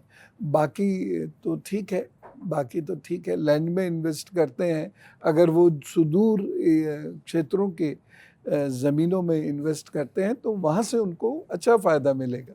जी सर, एक सवाल और कि 2026 के लिए सोना बेहतर या चांदी, निवेश कहाँ करें? चांदी बेहतर है, 26 के लिए चांदी ज़्यादा बेहतर है। अगर निवेश के पॉइंट ऑफ व्यू से देखा जाए तो चांदी एक कंसिस्टेंट लेवल बनाए रखेगी, जबकि सोना ऊपर नीचे आएगा। अब जो लोग बियर और बुल में विश्वास रखते हैं और वो इतने कैपेबल हैं, इतने एक्सपीरियंस्ड हैं, तो उन लोगों को सोने से अच्छी कमाई हो सकती है। लेकिन चांदी एक कंसिस्टेंट लेवल, थोड़ा बहुत प्लस माइनस चलता रहेगा उसमें, तो लोग उससे अच्छा अर्न कर सकते हैं। इवन जो न्यू कमर्स भी हैं तो वो भी अर्न कर सकते हैं, और एक दो बार ऐसे डाउनफॉल्स भी आएंगे चांदी में, तो उस समय भी लोग बहुत अच्छा अर्न कर सकते हैं। एक आजकल लोग बच्चों की पढ़ाई और करियर को लेकर भी तहकीकात करते हैं ज्योतिष में। क्या ये वाक़ई में ये चीज़ें होती हैं? कई बार लोग गलत फ़ैसले ले जाते हैं करियर को लेकर, किसी जॉब को लेकर। कोई कारोबार में फ़िट नहीं बैठ रहा है लेकिन वो कारोबार में चला गया। कोई किसी करियर में फ़िट नहीं बैठ रहा है, वो वहाँ स्ट्रगल करने लगा। क्या ऐसी चीज़ें होती हैं? एक बार क्या हुआ, एक बच्चा था, मैंने उससे कहा तो म्यूज़िक में जाओ, म्यूज़िक में या आर्ट की फील्ड में जाओ, एक्टिंग की फील्ड में जाओ, स्टेज शोज़ करो। लेकिन उसके पेरेंट्स चाहते थे कि वो BBA MBA कुछ करे या टेक्निकल एजुकेशन ले, तो मैं चुप रह गया। मैंने कहा इनकी हॉरोस्कोप तो ये बताती है कि इनको कला के क्षेत्र में जाना चाहिए। खैर, बहुत समय बीता, वो व्यक्ति MBA भी हो गया, उसमें उनका एक रिश्तेदार और था, उसको भी मैंने यही कहा था, वो डॉक्टर हो गए, लेकिन अल्टीमेटली दोनों लोग म्यूज़िक के क्षेत्र में गए। तो वो जॉब नहीं करते लेकिन म्यूज़िक में एक्सीलेंट है और खूब पैसा भी कमा रहे हैं, नाम शोहरत भी कमा रहे हैं। चूँकि ये उनके निजी जीवन से संबंधित है इसलिए मैं नाम उनका नहीं ले रहा हूँ। ऐसी डॉक्टर साहब हैं तो बहुत बढ़िया गा रहे हैं। तो बहुत सारे लोग मुझे पुलिस में मिले ऐसे जो बहुत अच्छे कलाकार हैं, जो बहुत अच्छे शेर लिखते हैं, कविताएँ लिखते हैं। तो हम करते घूम फिर के वही हैं जो चौथा पांचवा भाव या उसमें बैठा ग्रह या उसको प्रभावित करने वाला ग्रह हमको करवाता है। तो दशाओं की वजह से हम पर एक प्रभाव आ जाता है। हम इंजीनियर बन गए, हम साइंटिस्ट बन गए, हम कुछ भी बन गए, लेकिन जो हमारा टेम्परामेंट है वो नहीं बदलता। तो अगर कोई पेरेंट्स उसको समझें या बच्चों की कुंडली से हम उसका टेम्परामेंट की स्टडी कर लें या पामिस्ट्री से उसके टेम्परामेंट की स्टडी कर लें, तो हम बच्चों को ऐसी फील्ड में पहले से ही लगा देंगे जिससे कि कोई प्रॉब्लम उसको आगे जाके हो ही ना। सर मेरा अगला सवाल है कि मैं शादी के लिए सर ज्योतिष को मानते हुए अरेंज मैरिज ज्योतिष आधारित कुंडली आधारित करें या लव मैरिज, कौन सक्सेस होगा और किस पे ज़्यादा स्टेबिलिटी किस में ज़्यादा रहेगी? देखिए, हम मैरिज के लिए कुंडली मिलान करते हैं। अब ये कुंडली मिलान क्या है? देखिए, ये बहुत गहरा विज्ञान है अपने आप में। सामान्यतः जो कुंडली मिलान करते हैं पतरा खोल के, उससे मैं बहुत ज़्यादा सहमत नहीं हूँ। कुंडली मिलान के लिए हर भाव, हर ग्रह का मिलान किया जाता है, तभी तो कुंडली मिलान हुआ वो। जी। कुंडली मिलान करने से क्या होता है कि एक दूसरे का टेम्परामेंट क्या है, क्योंकि पति पत्नी को जीवन के हर क्षेत्र में साथ काम करना होता है। हर क्षेत्र में बहुत सारी भूमिकाएं उनकी होती हैं, उन भूमिकाओं को वो साथ निभाते हैं। तो वो सारी चीज़ें शारीरिक, मानसिक रूप से वो कैसे हैं और स्वास्थ्य के रूप से कैसे हैं, उनका RH फैक्टर क्या है। जो मार्स की जो स्टडी है वो इसीलिए तो करते हैं, RH फैक्टर क्या है, तो उनका RH फैक्टर क्या कहता है, संतान उनको ठीक होगी कि नहीं होगी, संतान के लिए क्या परहेज़ करना पड़ेगा, या जो संतान गर्भ में आने के बाद उनको क्या करना चाहिए, ये सारी स्थितियाँ बताती हैं। लव मैरिज में क्या होता है कि दोनों पक्षों ने अपनी समझ से बात तय कर ली, एक दूसरे को पसंद किया, बात तय कर ली, लेकिन उसमें अब प्रोबेबिलिटी ये है कि वो ठीक हो भी सकता है, ठीक नहीं भी हो सकता है। कितने लव मैरिजेस हम देखते हैं कि 10 साल से 5 साल से लव अफेयर चल रहा था, मैरिज होने के बाद मैरिज 2 साल भी नहीं खींच पाई। हालांकि प्रॉब्लम्स कुंडली मिलान करने से भी आती हैं, ऐसा मैं नहीं कह रहा, क्योंकि सातवां भाव यदि गड़बड़ है तो कितना भी मिलान कर लें वो परेशानी तो होगी ही होगी। लेकिन लव मैरिज में हमें कोई चांस मिलता ही नहीं कि हम उस परेशानी को थोड़ा बहुत देख सकें, ठीक कर सकें। जो अरेंज मैरिजेस होती हैं वहाँ फिर भी मिलता है। लेकिन एक चीज़ मैंने देखी है, आपको मैं बताऊं, बड़ी इंटरेस्टिंग है कि 2 व्यक्ति एक दूसरे को जानने पहचानने लगे, लेकिन दोनों व्यक्ति ये चाहते हैं कि हम पहले कुंडली मिलाएं उसके बाद आगे बढ़े। तो ऐसा भी होना शुरू हो गया है समाज में, ये अच्छी चीज़ है। तो अगर टेम्परामेंट मिल जाता है तो अच्छी बात है, फिर आप आगे बढ़ जाइए, और नहीं मिलता है तो फिर ठीक है, दोस्ती संबंध रहेगा, लेकिन अब हम विवाह नहीं करेंगे। तो इस प्रकार की सोच भी हालांकि बहुत कम है, लेकिन ये धीरे धीरे डेवलप होने लगी है। जी, आखिरी सवाल है, एक हमारे मित्र हैं वो जानना चाहते हैं कुंभ राशि के बारे में, 2026 कैसा रहेगा उनके लिए? कुंभ राशि के जो विद्यार्थी हैं उनके लिए बहुत अच्छा रहेगा, और कुंभ राशि के लोगों को अपने पेट और पीठ का बहुत ध्यान रखना होगा। आटे का दान ये ज़रूर करते रहें। अगर कुंभ राशि के लोग नौकरी पेशा हैं तो ठीक है, लेकिन व्यवसाय में थोड़ा हल्का समय रहेगा। नौकरी बदलने के लिए जल्दबाजी ना करें, अपने आप ही वो परिस्थितियाँ आएंगी जो उनको कोई बेहतर जॉब ऑप्शन मिलेगा, और ये परिस्थिति अगर वो चाहते हैं तो ये आ सकती हैं उनको सितंबर से दिसंबर के बीच में। तो मैं ये तो नहीं कहूँगा कि एकदम जो उनका ग्राफ है वो तेज़ी से ऊपर उठ रहा है, लेकिन मैं ये भी नहीं कहूँगा नीचे गिर रहा है। तो ऑलमोस्ट सम स्थिति चलती रहेगी। तो कुल मिला के तो मैं इसे ठीक ही कहूँगा, और अगर उनकी कुंडली में शनि बृहस्पति की स्थिति अच्छी है तो निश्चित रूप से वो काफ़ी बेहतर कर सकते हैं। और अगर ये बीच वाली उंगली है, बीच वाली उंगली के नीचे का ये जो पर्वत है, इस पे बहुत सारी कटी फटी रेखाएं आने लगी, इस स्थान पर बहुत सारी कटी फटी रेखाएं आने लगे, और यहाँ पर कुछ ब्लैक सा हल्का सा आने लगे, तो ऐसे लोगों को सावधानी अपनी बढ़ा देनी चाहिए, इन्वेस्टमेंट बहुत कंट्रोल करके करें और जॉब में कोई पंगा ना लें, नहीं तो नुकसान होगा। और अगर ऐसा नहीं है तो फिर बढ़िया है समय। प्रणाम गुरुजी, मेरा नाम नितेश तिवारी है। मैं आपसे जानना चाहता था कि कन्या राशि जो है उसके लिए साल 2026 कैसा रहेगा, और अगर व्यवसाय और नौकरी के क्षेत्र में हैं तो कितनी उन्नति होगी, किस ओर जाएंगे?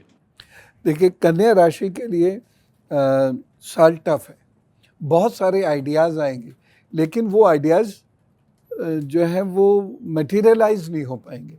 बहुत सारे योग बनेंगे, जैसे 25 में भी बन रहे थे, 26 में और ज़्यादा बनेंगे। बहुत सारे योग कि यहाँ ये कर लेते हैं, अब ये कर लेते हैं, ये पार्टनर मिल जाएंगे, ये इतना धन लगा देंगे, मैं इतना धन, ऐसे करके बहुत सारे प्लान्स तो बनेंगे, लेकिन वो मैच्योर नहीं हो पाएंगे 2026 में। तो मैं इसलिए इसको टफ ईयर बोलूँगा, क्योंकि दिमाग हमारा एकदम जैसे कहते हैं ना, दिमाग का दही हो जाना, सोचते सोचते हम कुछ जब नहीं कर पाते हैं तो एक फ्रस्ट्रेशन आती है। लेकिन आप कर्म करते रहें, जो कन्या राशि के लोग हैं वो अगर अपना एफर्ट्स जारी रखते हैं तो उनको फ़ायदा ज़रूर होगा। एक चीज़ इनको मैं और कहना चाहूँगा कि हेल्थ की तरफ से थोड़ा सा ध्यान रखें, और ये जो परेशानियां हैं इससे बचने के लिए एक बहुत छोटा सा उपाय मैं बता रहा हूँ। बुधवार को पके हुए भोजन का दान कर दें किसी भी ज़रूरतमंद को। अब उसमें ये थोड़ी सी समस्या होगी कि बहुत सारे लोग अकेले रहते हैं या बहुत ऑड मॉर्निंग आवर्स या लेट नाइट आवर्स में उनकी जॉब है, तो ऐसे लोग कहीं से ख़रीद कर भी किसी की मदद कर सकते हैं। तो ये कार्य वो ज़रूर कर दें। और यदि वो कोई शिफ्ट करना चाह रहे हैं जॉब में या व्यवसाय में, तो उससे थोड़ा पहले 1 महीना 40 दिन पहले वो गायत्री मंत्र को सीख कर उसका जप करना शुरू कर दें तो ठीक रहेगा। हेल्थ की प्रॉब्लम से इनको तांबा बचा सकता है। रात में तांबे के ग्लास में पानी रख दें और सुबह को वह पानी पी लिया करें, तो वो हेल एंड हर्टी रहेंगे। लेकिन फिर भी मैं कहूँगा कि एकदम बड़ी लीप लेने की कोशिश नहीं करिएगा, उसमें नुकसान हो जाएगा। बाकी धीरे धीरे अपना कार्य चलता रहेगा। गुरुजी, जो आप राशि बता रहे हैं, राशि के हिसाब से लोगों का एक तरीके से आगे क्या करेंगे भविष्य बता रहे हैं, तो इसमें जन्म के हिसाब से अलग राशि होती है और नाम के हिसाब से अलग, तो उसमें हम किसको सही माने, जन्म वाली राशि को या फिर नाम के हिसाब से जो नाम के पहले अक्षर से आती है? देखिए, सामान्य नियम तो यही है कि जन्म के आधार पर, यानी जब हमारा जन्म हुआ और हमारी कुंडली बनी तो उसमें चंद्रमा जिस राशि में बैठा था वही हमारी जन्म राशि होती है, और सारे प्रेडिक्शन उसी हिसाब से किए जाते हैं। जीवन पर्यंत के जो भी प्रेडिक्शंस हैं वो उसी हिसाब से किए जाते हैं। तो जन्म राशि ही श्रेष्ठ है। अगर नहीं है तो चलो नाम से देख लें, लेकिन वो कोई बहुत एविडेंट नहीं है कि उससे हम किसी प्रेडिक्शन पर पहुंच सकें। और तीसरा एक तरीका है डेट ऑफ बर्थ से हम लोग कर लेते हैं 20 से 20, लेकिन भारत के अनुसार वो मेथड बहुत अच्छा नहीं है। गुरुजी नमस्कार। मेरा सवाल बिहार की राजनीति से जुड़ा है। एनडीए को इतना बड़ा बहुमत इस बार मिला, लेकिन नीतीश कुमार की कुर्सी को लेकर कई तरह के सवाल उठते हैं। कहा जाता है कि बीच में ही उन्हें मुख्यमंत्री पद से हटा दिया जाएगा, बीजेपी अपना मुख्यमंत्री लेकर आएगी। तो नीतीश कुमार की कुर्सी इस 5 सालों में कितनी सेफ है? और इसी से जुड़ा सवाल है कि तेजस्वी यादव वो कब तक मुख्यमंत्री का पद संभाल पाएंगे? क्या वो मुख्यमंत्री कभी बन पाएंगे या फिर उनको लंबा संघर्ष करना पड़ेगा अभी आगे? देखिए, नीतीश कुमार जी के लिए 2026 और 2027 ये बहुत अच्छा समय नहीं है। वो कुछ ना कुछ ऐसी गलतियां करेंगे जिसकी वजह से विवाद खड़े होंगे, और अब भाजपा की जो वहाँ शक्ति है वो बहुत अधिक है, तो हो सकता है कि कुछ ऐसा निर्णय हो। तो 26 और 27 ये नीतीश जी को बहुत संभल के चलने वाला समय होगा। इस समय में यदि सबसे अच्छा कोई सीख सकता है तो तेजस्वी जी सीख सकते हैं। तेजस्वी यादव जी को सीखना चाहिए।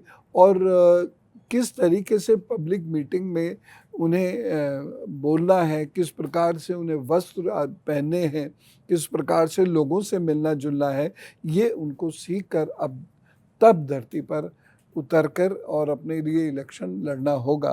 तो नीतीश कुमार जी का समय अब शनह शनह कमज़ोर होता चला जाएगा।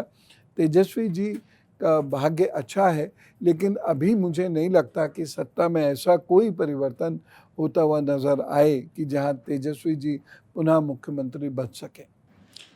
क्या इन 5 सालों में, क्योंकि नीतीश कुमार पलटी मारने के लिए भी जाने जाते हैं, तो क्या इन 5 सालों में क्या फिर से नीतीश कुमार इधर से उधर हो सकते हैं?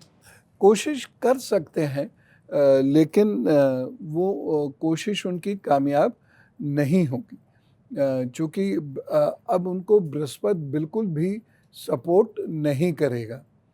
तो 26 में या 27 में वो ऐसी कोशिश कर सकते हैं, लेकिन कोई उन्हें सफलता नहीं मिलेगी और वो थोड़ी सी कला से भी परेशान रहेंगे और इस वजह से उनकी कोशिश सामने भी नहीं आएगी।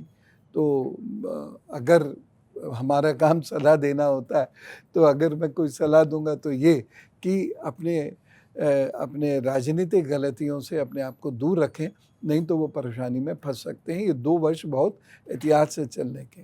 प्रणाम गुरुजी। अभी कुछ देर पहले राहुल गांधी के भविष्य के बारे में सवाल किया गया था और चूंकि अगर कांग्रेस की राजनीति देखी जाए और पॉपुलर पर्सनालिटी की बात की जाए तो राहुल गांधी के बाद सचिन पायलट का नाम आता है और हमेशा ये चर्चा चलती है कि सचिन पायलट क्या राजस्थान के सीएम बन पाएंगे, नहीं बन पाएंगे। 2028 के हिसाब से उनकी कुंडली क्या कहती है? और इसी से जुड़ा एक सवाल ये भी है कि क्या अशोक गहलोत की कुंडली ज़्यादा प्रबल है कि वो चौथी बार राजस्थान के मुख्यमंत्री बन जाए अगर कांग्रेस की सरकार आती है तो? देखिए, आपने जो इशारा किया है सचिन पायलट की तरफ, मैं इससे सहमत हूँ। सचिन पायलट का जो ग्राफ है ये तेज़ी से बढ़ेगा और मुझे नहीं लगता कि गहलोत साहब का ग्राफ अब उतनी तेज़ी से बढ़ पाएगा। तो सचिन पायलट जी के पास एक अच्छा राजनीतिक भविष्य है और निश्चित रूप से ये समय जो है 2030-32 तक मैं कहूँ, ये उनको किसी विशेष मकाम तक पहुंचाकर और वहाँ स्टेबल बनाए रखेगा।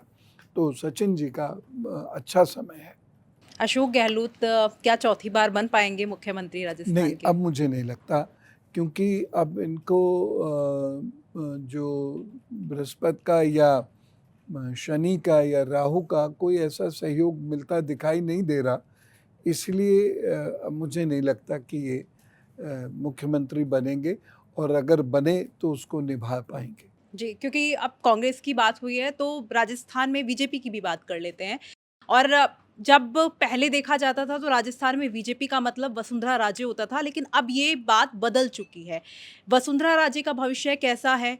क्या उनको कोई बड़ी जिम्मेदारी मिल पाएगी? क्योंकि ये भी चर्चाएं चलती हैं। अभी चूंकि राष्ट्रीय कार्यकारी अध्यक्ष की नियुक्ति हुई और नितिन नबीन का नाम आया और वसुंधरा राजे के जो समर्थक थे वो फिर से ये सवाल करने लगे कि जब इतनी मुलाकातें हो रही हैं तो आखिर महारानी उनको बोला जाता है कि उनको कोई बड़ा पद क्यों नहीं मिल रहा है या संगठन में कोई बड़ी जिम्मेदारी क्यों नहीं मिल रही है, तो उनका भविष्य क्या कुछ कहता है? फरवरी से अगस्त या नवंबर से दिसंबर का बीच का जो समय है, इसमें इनको कोई मुख्य दायित्व मिल सकता है। अन्यथा वसुंधरा राजे जी का जो अगर भविष्य ग्राफ में देखूं तो ये बहुत चढ़ता हुआ नज़र मुझे आता नहीं। ये मेरा अपना आकलन है, जो भी उनकी बर्थ डिटेल नेट पे उपलब्ध है उसके आधार पे बता रहा हूँ। अब वो सही है गलत है तो मैं नहीं कह सकता, लेकिन उसके आधार पर बता रहा हूँ कि उनका अदरवाइज़ कोई पॉलिटिकल ग्राफ कोई बहुत उन्नति करे ऐसा मुझे नहीं लगता। लेकिन ये 2 कालखंड ऐसे हैं 2026 में जहाँ उनको कोई दायित्व विशेष मिल सकता है। चूँकि आप गुरुजी सारी राशियों की बात हुई, लेकिन एक कर्क राशि और धनु राशि बचे हुए हैं और चूँकि नया साल आने वाला है और हर किसी के लिए मंगलमय होना चाहिए, तो उन 2 राशियों के बारे में भी आप बता दें। कर्क राशि के लिए अब से लेकर मई तक का समय अच्छा है जी। बहुत सारे रोड़े उनके रास्ते से निकलेंगे जिससे वो प्रोग्रेस करेंगे। लेकिन थोड़ा सा उनको ध्यान देना होगा अप्रैल तक भी जी। कि जल्दबाजी में कोई ऐसा निर्णय ना उठा लें जिसमें पैसे का बहुत खर्च हो या मित्रता के ऊपर कोई समस्या आए या पार्टनरशिप में कोई सा परेशानी आई। तो ये सावधानी तो रखनी होगी, लेकिन फिर भी ये समय उत्तरोत्तर बेहतर होता जाएगा। मई से उन्नति है विद्यार्थियों के लिए। ये समय बहुत अच्छा है, इसका ध्यान रखें। आँख, पेट और पैरों का इनको विशेष ध्यान रखना पड़ेगा और कहीं कोई परेशानी हो तो तुरंत चिकित्सीय सलाह ये ले लें। पार्टनरशिप इनकी बनेगी, लेकिन उस पार्टनरशिप से लाभ नहीं होगा तो वो टूट भी जाएगी। मित्रों से कुछ परेशानी होती हुई दिखाई दे रही है, इसलिए थोड़ा सावधान रहिएगा। और अब जैसे होता है ना, अपनी चलाने की कोशिश करना हर जगह, तो वो मत कीजिएगा, थोड़ा सबड्यू रहिएगा। बाकी समय अच्छा है, क्रोध करने से बचेंगे तो अच्छा रहेगा। और एक रुद्राक्ष की माला अवश्य धारण करें और मन को शांत रखने के लिए आप अपने इष्ट का जप करते रहिए, अपने गुरु के सानिध्य में बैठिए और यदि ध्यान कर सकें तो वो सर्वश्रेष्ठ है। तो कर्क राशि के लिए 2026 अगर मैं कहूँ तो उन्नति देने वाला है, लेकिन सावधानी रखनी बहुत ज़रूरी है। और कभी कभी होता है ना कि मैं अब परेशान होना चाहता हूँ, चलो कुछ मित्र बना लेना चाहिए, तो वो वाली एक स्थिति इनकी बन जाएगी, इनको मित्रों से ज़्यादा कष्ट होगा। जहाँ तक धनु राशि की मैं बात करूँ तो एक अच्छा समय है, 10 जनवरी से शुरू होगा और जुलाई तक रहेगा। इस समय में ये अच्छी प्रोग्रेस कर सकते हैं। उसके बाद मेहनत बहुत करनी पड़ेगी और लाभ इनका थोड़ा सा कम होगा, लेकिन ज़ीरो नहीं होगा। तो जो जनवरी से जुलाई का समय है, इसमें यदि लाभ कम भी हो रहा है, मेहनत बढ़ा दीजिए, आपको नुकसान नहीं होगा। दूसरी चीज़ मैं कहूँगा, विद्यार्थियों के लिए ये समय अच्छा है, इसलिए जम के अपनी पढ़ाई करें, आगे जाकर आपको लाभ ज़रूर मिलेगा। जून से नवंबर को छोड़ दीजिएगा, नौकरी में परिवर्तन के लिए ये समय, ये वर्ष अच्छा है, लेकिन जून से नवंबर के बीच में परिवर्तन अगर आप करेंगे तो यह बहुत फ़ायदेमंद नहीं सिद्ध होगा, लाभ नहीं दे पाएगा। और यदि आप कोई इन्वेस्टमेंट करते हैं तो बहुत सावधानी से सीख कर समझ कर तब इन्वेस्टमेंट कीजिएगा। और एक छोटा सा उपाय मैं आपको बता देता हूँ, हल्दी चंदन का तिलक लगाना शुरू कर दीजिए, आपको लाभ ज़रूर होगा। और हल्दी चंदन का तिलक नहीं लगाते हैं आप, तो एक काम ये करिएगा कि हल्दी की जो छोटी सी गांठ अच्छे से धोकर पीले रंग के धागे में बांधकर गले में इस प्रकार डालें कि ये आपके रिब्स के एंड तक टच हुआ करे। बस ये आप कर लीजिए, बाकी समय ठीक है, कोई दिक्कत की बात नहीं होगी। जी, बिल्कुल एक आखिरी सवाल मैं लूँगी, चूँकि आपने कई लोगों को ये बताया भी है, क्या रत्नों को धारण करने से या किसी विशेष रंग का उपयोग करने से या वास्तु का उपयोग करने से क्या व्यक्ति अपने भविष्य को बदल सकता है? काफ़ी हद तक परिवर्तन आ सकता है। देखिए, भविष्य को बदलने की शक्ति केवल ईश्वर के पास है, लेकिन छोटे छोटे परिवर्तन हम कर सकते हैं। जैसे मान लीजिए कोई अपने घर में प्रवेश करता है और उसका घर का जो प्रवेश है वहाँ पर जगह कम है, गलियारा है, और ये गलियारा 8-9 कदम से ज़्यादा का है, तो वहाँ पर जो विंड प्रेशर होगा, जैसे हम लोग पढ़ते भी हैं बर्नौलीज़ थ्योरम, तो वहाँ पर जो विंड प्रेशर होगा वो ज़्यादा होगा, ये नुकसानदायक होता है।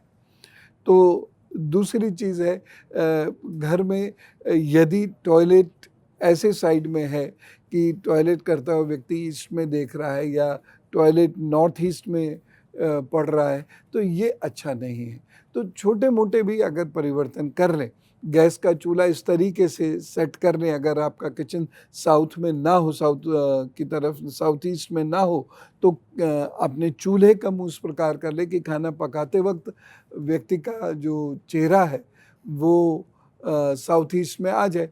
तो ये छोटे छोटे परिवर्तन करने से फ़र्क पड़ता है। देखिए, घर की ऊर्जा बदलेगी, या आपकी जो ऑफिस केबिन है या टेबल है, वहाँ पर यदि आप सकारात्मक परिवर्तन करते हैं तो आपका काम करने में मन ज़्यादा लगेगा। जैसे पीले या सफ़ेद पुष्प अपनी टेबल पे रखें आप, आपको लाभ महसूस होगा। खुशबू का उपयोग करें आप, तो आपको लाभ ज़रूर होगा।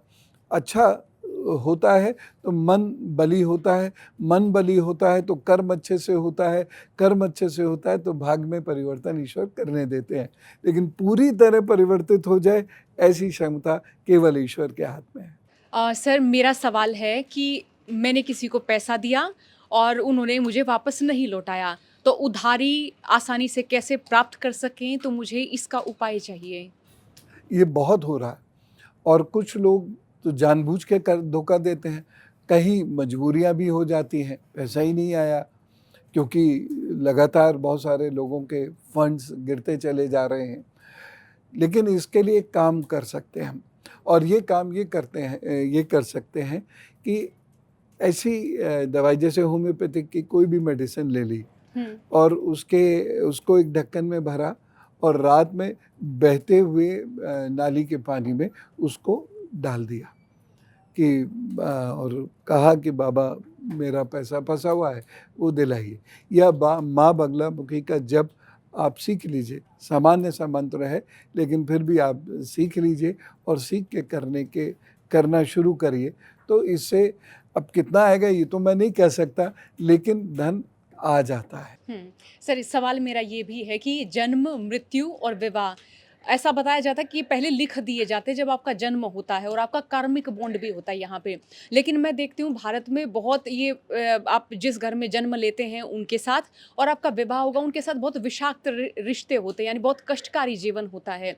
तो क्या ऐसा है कि कार्मिक बॉन्ड होता है हमारा, हमें वो समय रो के, बिलख के, खुश होके कैसे न कैसे मतलब काटना ही है? पूर्व जन्म को मैं बहुत मानता हूँ। पूर्व जन्म में किए गए गलत परिणाम, अब सब लोगों को तो नहीं पता होता कि उन्होंने पूर्व जन्म में क्या किया, लेकिन कुछ ना कुछ ऐसा गलत कार्य किए जाते हैं जिसके परिणाम हमको मिलते रहते हैं। अब बहुत सारे लोग कहते हैं कि इस जन्म में हमको क्या पता, इस जन्म के पूर्व जन्म के हैं तो पूर्व जन्म में ही मिल जाते, उसके दुष्परिणाम इस जन्म में क्यों मिल रहे हैं। तो यहाँ मैं एक चीज़ कहूँगा, आत्मा की जो यात्रा होती है वो शरीर की यात्रा से कहीं बहुत बड़ी यात्रा होती है। बीच बीच में शरीर ओढ़ती रहती है वो आत्मा। तो उसके लिए ये जन्म की कोई बाध्यता नहीं होती है। ये जन्म तो हम मान के चलते हैं कि जब ये शरीर नहीं था तो अलग जन्म था। तो पूर्व जन्म के बहुत सारे ऐसे परिणाम होते हैं जिसके वजह से हमारी आयु कम होती है या ज़्यादा हो सकती है। हम अच्छे परिवार में या बुरे परिवार में जन्म ले सकते हैं, हम अमीर या गरीब परिवार में जन्म ले सकते हैं और हम उसी अनुसार विवाह कर सकते हैं। मैंने ये बहुत देखा है, आपकी भी निगाह में ऐसे कई लोग आए होंगे कि विवाह नहीं किया, 45-50वें वर्ष में जाकर एक शख्स से उनका विवाह हुआ जिसको वो 20-22 साल के जब थे तब जानते थे और तब चाहते थे विवाह हुआ। अब इतने लंबे समय के बाद पुनः वो रिश्ता आके उनके जीवन का आधार बन गया। तो कहीं ना कहीं विवाह आदि ये सारी चीज़ें लिखी होती हैं, लेकिन कार्य तो हमें अपने हिसाब से ही करना होता है। हम दो लोग हैं, एक लड़का एक लड़की, ऐसी जगह पहुंच गए जहां वो एक साथ काम कर रहे हैं, तो उनके बीच में एक बॉन्ड डेवलप हुआ और फिर वो विवाह में परिणत हो गया। अब विवाह चलेगा नहीं है चलेगा, इसमें हमारे लिए जितना कष्ट लिखा है वो हमें मिलेगा। अगर विवाह अच्छा चल रहा है तो कष्ट नहीं मिलेगा, और अगर कष्ट मिलना लिखा है तो रोज़ सुबह दोपहर शाम रात झगड़ा होगा और कष्ट हमको मिलेगा। तो प्रभु जी हमको दंड देने के बहुत सारे तरीके अपनाते हैं। तो कहीं संतान दुख देती है, कहीं पड़ोसी दुख देते हैं, कहीं जीवन साथी अथवा संगनी दुख देते हैं। तो इस प्रकार से वो जीवन चक्र चलता है। ये बहुत कॉम्प्लिकेटेड है, इसमें हज़ारों प्रश्न भी बन जाते हैं। बहुत सारे लोग इसको समझने में थोड़ी सी भूल भी करते हैं, लेकिन ये तय बात है कि बहुत सारी चीज़ों के परिणाम हमको पूर्व जन्म के आधार पर मिलते हैं। गुरुजी क्या मैनिफेस्टेशन सच होती है? क्योंकि मैं जब अपने गाँव में थी तो मैं खेत की मेड़ पे खड़ी होके बोलती थी कि मैं हिंदी बोलूँगी, मैं कभी शहर देखूँगी, वो सब हुआ और मुझे मालूम भी नहीं था। मैं बोलती थी और मुझे मालूम नहीं था मैं मुझसे कौन बुलवा रहा है या मैं क्या कर रही हूँ, लेकिन मुझे लगता था कि ये सब चीज़ें होंगी। अब पता नहीं क्यों मेरे आगे एक ऐसी दृष्टि आती है कि मैं मतलब मंत्री या विधायक बनूँगी। मतलब एक मैं नहीं बोल रही हूँ, मेरी आँखों के सामने तस्वीरें आती हैं, जैसे मैं बच्ची थी, मेरे गाँव में स्कूल नहीं था, लेकिन मैं बोलती थी मैं पढ़ूँगी और मैं पढ़ी। मैं बोलती थी दिल्ली जाऊँगी और मैं बोलूँगी और मुझे बहुत सारे लोग सुनेंगे, ये सब हुआ और ये असंभव लगता था सर, क्योंकि मेरे आजू-बाजू कोई लड़की पढ़ी-लिखी नहीं है और मैं भी बोलती थी मेरे भीतर पता नहीं क्यों आ रहा है। तो अब मेरी आगे जो तस्वीरें हैं, तो मैंने जैसा अपना पूर्व का जीवन बताया, तो उस हिसाब से मैं इसे सच मानूँ या मेरी कल्पना मानूँ या मैं जर्नलिस्ट हूँ, मैं नेताओं से मिलती हूँ, मैं इसे क्या मानूँ? देखिए, जीवन में बहुत सारे ऐसे ऐसे ग्रह होते हैं जो हमारे जीवन को बहुत प्रभावित करते हैं। एक प्लैनेट ऑफ इंट्यूशन जैसे केतु होता है, तो केतु चंद्रमा का कहीं कोई योग बनता है तो हमको प्रिमोनिशंस होने लगते हैं या आने वाली चीज़ों के बारे में हम जानने लगते हैं, लगातार उसके बारे में सोचना शुरू कर देते हैं। और जो हम बहुत ज़्यादा सोचते रहते हैं, होता है ना जीवन प्रतिदिन एक समय ऐसा होता है जब हमारे ऊपर सरस्वती का प्रभाव होता है, तो वो समय में सोची हुई चीज़ें सही भी होने लगती हैं। वो समय कोई भी हो सकता है, लेकिन उस वक़्त में सोची हुई चीज़ें सही होने लगती हैं। इसी को मैनिफेस्टेशन भी कहते हैं कि हम लगातार एक ही चीज़ को सोच रहे हैं, तो प्रभु भी हमको फिर उधर ही बढ़ा देते हैं और उसके लिए कर्म करते हैं, क्योंकि आप मेहनती हैं, आपने कर्म भी बहुत ज़्यादा किया होगा उस समय, तो आपने जब कर्म किया और कर्म के साथ झगड़ा भी आपने ज़रूर किया होगा, क्योंकि आप आर्गुमेंटेटिव भी बहुत हैं। तो जो भी है, लेकिन उसके साथ-साथ आपके जो अपने मैनिफेस्टेशन है, आपका जो बृहस्पति है जो मैं देख पा रहा हूँ, या आपके जो क्योंकि चेहरा भी हमारा बहुत कुछ बता देता है, आवाज़ हमारी बहुत सारी चीज़ें बता देती है। तो इसके आधार पर मैं कह सकता हूँ कि आप एक बड़ी सोशल बैटल जीत के आई हैं और आगे भी ज़रूर जाएँगे, और ये सभी लोगों को करना चाहिए कि अपने गोल्स तय करके लगातार उसके बारे में चिंतन करें, लगातार चिंतन करें, उससे भागने की कोशिश ना करें, चाहे कोई भी रिस्क हो, देखा जाएगा करके ईश्वर पे छोड़कर आगे बढ़ें, तो आप भी ज़रूर जीतेंगे जीवन की बाजी और उसमें आगे निकलते रहेंगे। तो आपका उदाहरण एक सब लोगों तक पहुँचेगा, ऐसी मेरी कामना है, यूथ इससे इंस्पायर होगा। सर जिस दिन विधायक बनी ये क्लिप पक्का वायरल होगी। बिल्कुल, मेरी बहुत शुभकामनाएँ। तो गुरुजी मंच पर आने के लिए आपका बहुत-बहुत शुक्रिया और शुक्रिया करते हैं एक सवाल मंच को लेकर भी। मंच को बहुत सराहा जा रहा है। आपकी दृष्टि में मंच के लिए आगे का साल जो है वो कैसा नज़र आ रहा है? पहली बात तो मंच पर बुलाने के लिए आपका बहुत धन्यवाद, बहुत आभार। बहुत अच्छा अनुभव मेरा रहा और शायद प्रथम बार ऐसा अनुभव रहा, और इतने इंटेलेक्चुअल्स के बीच में ज्योतिष पर चर्चा हुई, बहुत पॉजिटिव चर्चा हुई, तो बहुत अच्छा भी लग रहा है। मंच का जो भविष्य है, अगर मैं इसकी प्रश्न कुंडली बनाता हूँ, तो मुझे ये लग रहा है कि ये प्रोग्राम हिट होगा, आगे भी हिट होगा और एक बड़ी स्थिति यहाँ पर आपको मिलेगी, और मंच पे ऐसे ही आप लोग काम करते रहिए, तो सूर्य, मंगल और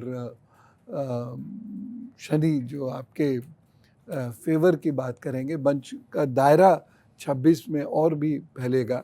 तो अब वो किस तरीके से फैलेगा ये तो मैं नहीं कह सकता, लेकिन ये दायरा बड़ा होगा। हो सकता है आप दूसरे शहरों में जाने लगें, हो सकता है कुछ और डिज़ाइंस के साथ मंच यहाँ आना शुरू हो, ये तो मैं नहीं जानता, लेकिन मंच का दायरा फैलेगा, बढ़ेगा, ऐसा मैं कह सकता हूँ।